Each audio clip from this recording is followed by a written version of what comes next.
Olá e boas-vindas a todo mundo que está acompanhando a gente em mais um mergulho profundo.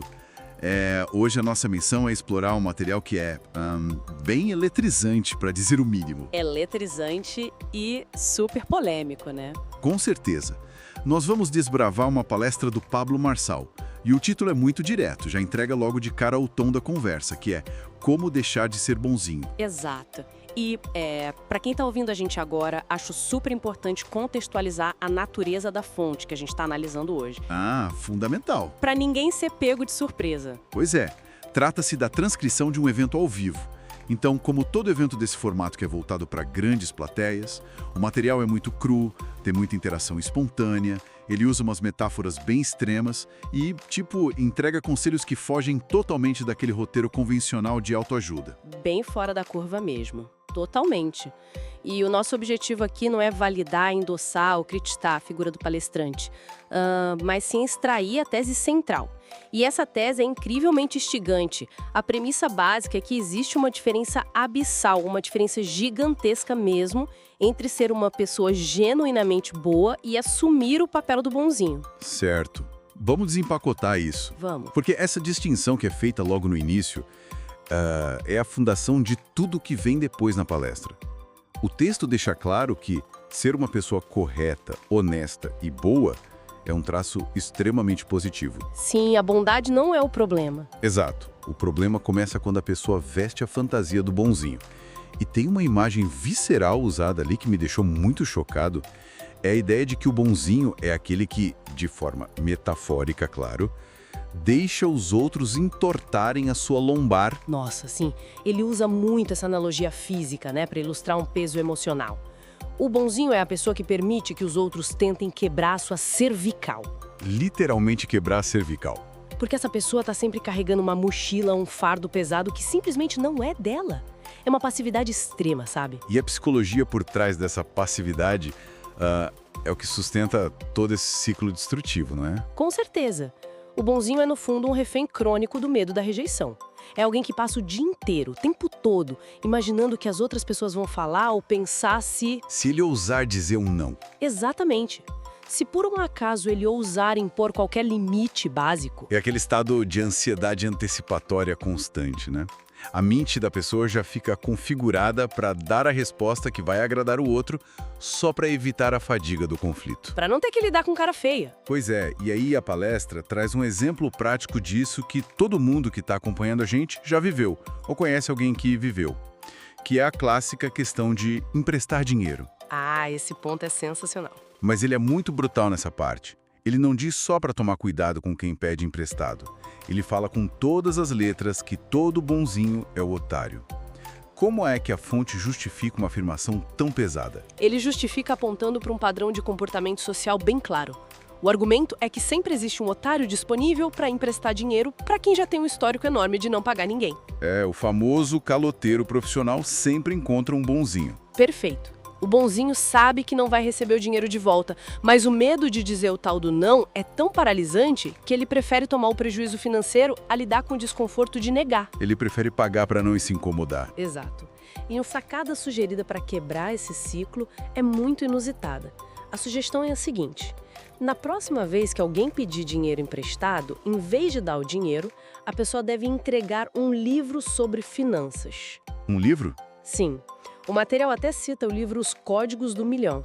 A resposta tem que ser algo na linha de, olha, o dinheiro eu não vou emprestar, mas toma aqui a teoria e as atividades práticas para você aplicar e fazer o seu próprio dinheiro aparecer. Caramba, entregar um livro de finanças para quem está pedindo dinheiro tem um potencial gigantesco para causar uma briga na hora. Mas eu imagino que a intenção seja justamente essa quebra de expectativa, né? Sem dúvida. É uma quebra de padrão total. E isso nos leva a um conceito comportamental muito profundo abordado logo em seguida, que é o perigo do gatilho da reciprocidade. O famoso favor não solicitado. Exato. Nós somos seres sociais programados para retribuir. Então, o alerta na palestra é sobre o perigo de aceitar esses favores que ninguém pediu. Imagina aquele colega de trabalho que, do nada, começa a trazer café ou doces para a mesa dos outros, sem ninguém ter solicitado nada. Ah, o clássico colega dos mimos. Eu já vi muito isso acontecer. Parece super inofensivo no primeiro momento, Mas quando alguém faz algo voluntário assim, ativa um gatilho mental quase irresistível de reciprocidade na nossa cabeça. E o bonzinho cai nessa armadilha com uma facilidade absurda. Ele acaba se prendendo numa dívida emocional. Sim, ele sente que nunca consegue retribuir o suficiente. E o resultado a gente já sabe. Quando esse mesmo colega pede para cobrir um turno no fim de semana, ou pede para assumir a parte chata de um projeto, O bonzinho não consegue dizer não. não consegue. Ele virou refém do favor que ele nem sequer pediu. É uma prisão completamente invisível. A pessoa é manipulada sem nem perceber o que está acontecendo. E, pelo que a gente analisou no texto, para quebrar essa prisão não dá para ir aos pouquinhos. De jeito nenhum. Ele não sugere dar pequenos passos, não tem isso de mudança gradual. É literalmente uma terapia de choque. Tem uma tarefa prática que ele passa para a plateia executar logo na manhã seguinte que me deixou muito surpreso. Você pode explicar qual é essa primeira missão radical? Posso sim. A missão é acordar no dia seguinte e demitir o pior funcionário da empresa. Sumariamente. Direto, assim. Direto. E ele ainda brinca com a plateia dizendo que se a pessoa tiver apenas 2 funcionários, ela deve demitir o pior deles. Agora, se for alguém que trabalha sozinho, se for a famosa eu presa, então a missão é demitir o bonzinho que existe dentro de si mesmo. É uma atitude projetada propositalmente para causar um desconforto imenso. Mas peraí, vamos ser justos aqui. Não sou um pouco cruel? Quero dizer, acordar e simplesmente arruinar o dia ou o mês de alguém tirando o emprego da pessoa, apenas como um exercício pessoal de autoafirmação. É uma excelente provocação que você traz, e é exatamente aí que muitas pessoas travam ao ouvir a palestra. O que é fascinante aqui é a lógica por trás dessa ação. A explicação dada questiona diretamente o sentimento de pena. A pena como um problema de gestão. Exato. O argumento é que manter um funcionário ruim apenas por dó é algo que drena a energia de toda a equipe que está ali se esforçando de verdade. E isso compromete a operação da empresa inteira. Ele faz uma pergunta retórica muito contundente na palestra. Ele pergunta: se a sua empresa quebrar hoje, você vai ficar bancando o salário dessa pessoa por 20 ou 30 anos, tirando do seu próprio bolso? A resposta óbvia é não, claro. Ninguém faria isso. Pois é. Ninguém faria. Então a tese dele é que manter a pessoa ali por pena é, na verdade, uma atitude hipócrita e autodestrutiva. O gestor está sacrificando o bem-estar coletivo e o próprio negócio para não ter que lidar com o desconforto de uma conversa difícil de demissão. É o bonzinho fugindo da responsabilidade da liderança. Basicamente isso. Ok. Faz muito sentido quando a gente coloca sob a perspectiva da sobrevivência do negócio e do respeito com quem trabalha bem. Mas e para quem não tem funcionários? Ele passa um segundo exercício que é quase um esporte radical para quem sofre de fobia de desagradar os outros. A missão da lista das 7 pessoas. Ah, a lista do não. Como funciona isso na prática? A ideia é listar 7 pessoas para as quais você tem um pavor absoluto de dizer não. Pode ser um parente intrometido, um chefe folgado, um amigo que abusa da boa vontade. Mas a tarefa não é só escrever os nomes num papel e mentalizar. Seria fácil demais. Sim. A instrução é ativamente criar situações. O que ele chama no jargão do futebol de cavar um pênalti. É ir atrás de uma circunstância apenas para ter a oportunidade de exercer o não. Forçar a situação só para praticar. É literalmente ir para a academia treinar o músculo da negação.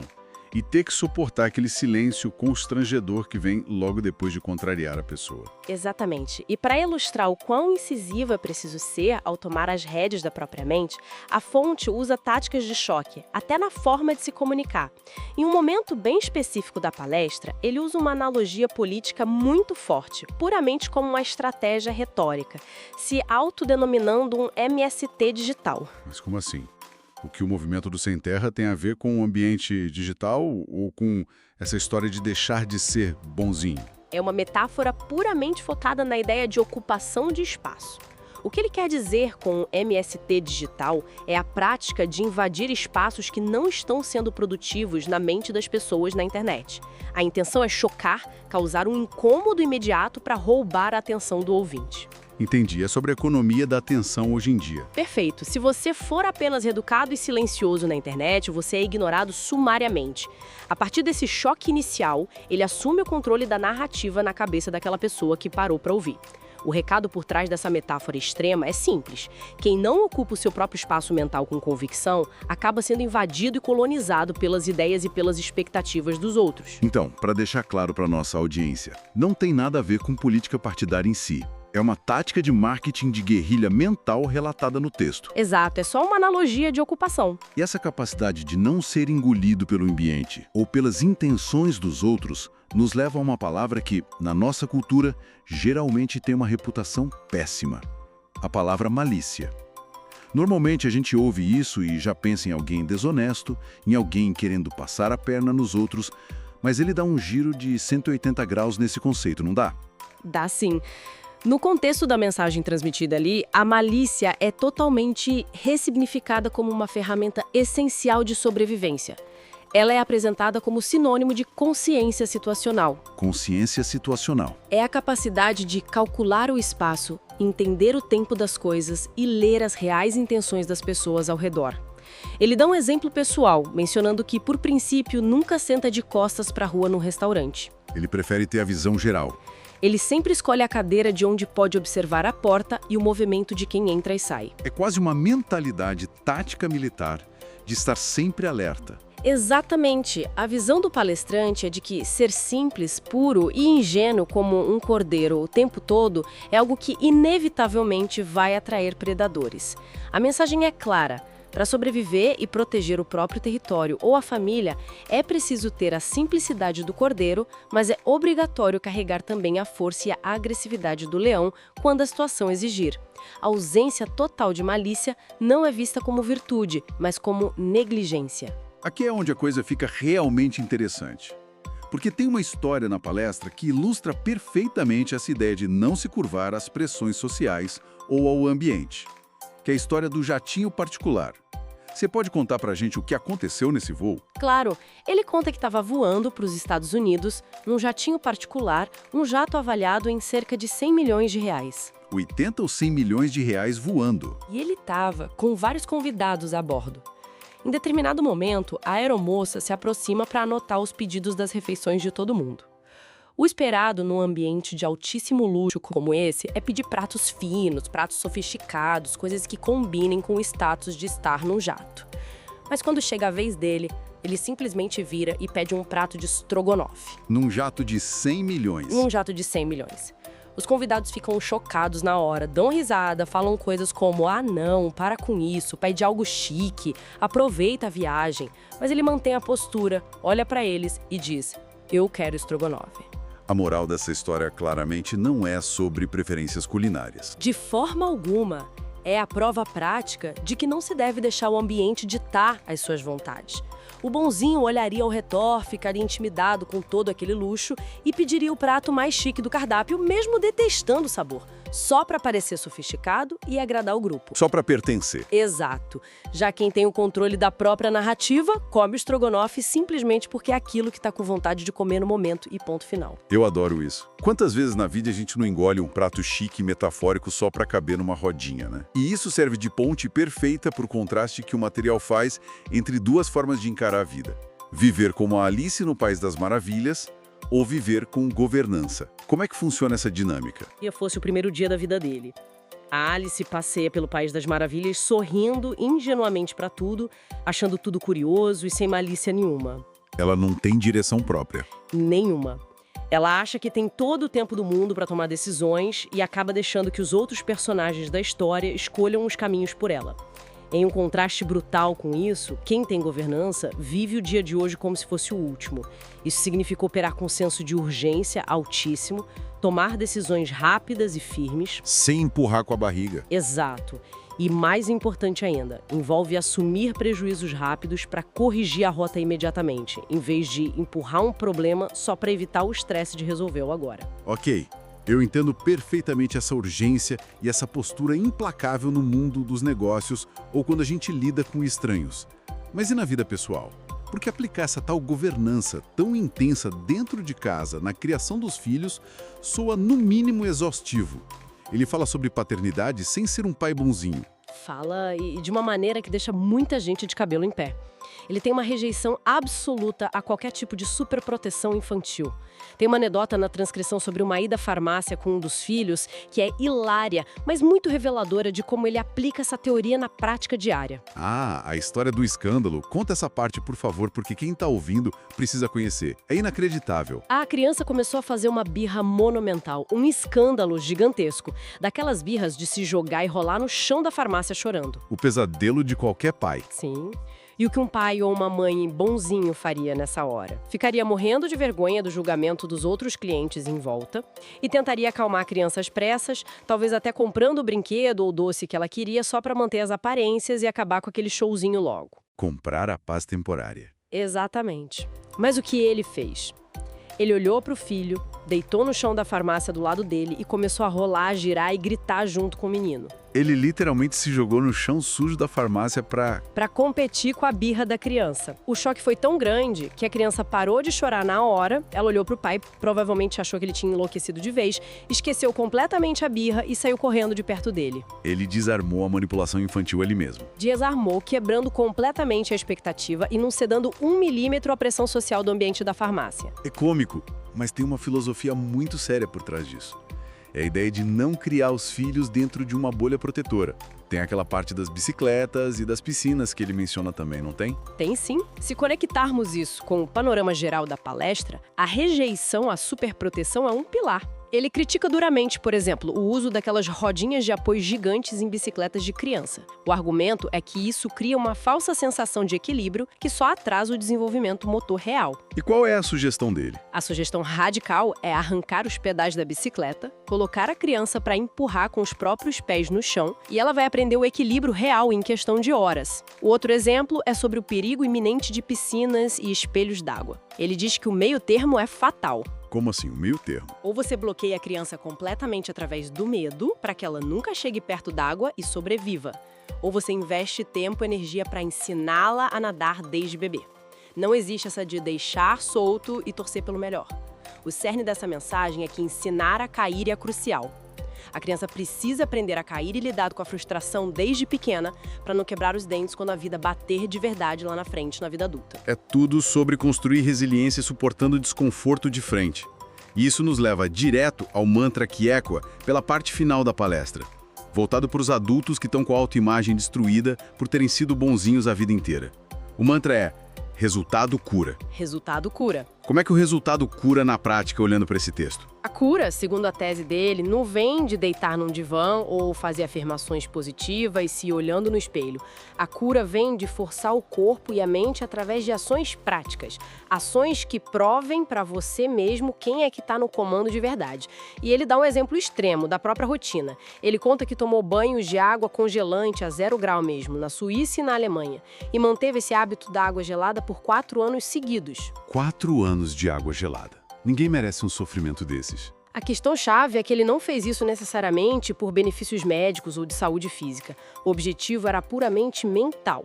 A água estava congelando, o corpo gritava desesperadamente para sair debaixo daquele chuveiro, mas a mente dizia: nós vamos ficar aqui. E o corpo tinha que obedecer.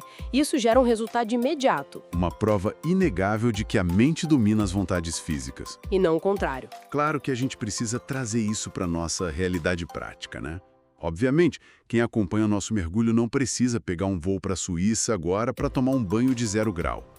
Mas a aplicação para o nosso dia a dia é encontrar os nossos próprios pequenos desconfortos voluntários. Sim, pequenos testes de vontade. Pode ser algo tão simples quanto decidir acordar 15 minutos mais cedo e levantar na mesma hora, sem apertar o botão da soneca do celular. É o pequeno ato de provar que quem decide é você, e não a preguiça. E pelo que a gente viu na análise, essa mentalidade de comando não fica só restrita ao corpo, ela vai direto para a conta bancária da pessoa. Com certeza. Ele analisa o mercado de trabalho e o comportamento financeiro com uma frase bem direta: quem vende hora é bonzinho. Forte isso. A verdadeira transição para o sucesso financeiro, segundo ele, exige que você pare de trocar o seu tempo de vida por um salário fixo e passe a cobrar pelos resultados empilhados. Cobrar pelo valor real que você gera no mundo. E, além disso, ele faz uma crítica severa a quem deixa para resolver problemas financeiros apenas no último minuto possível.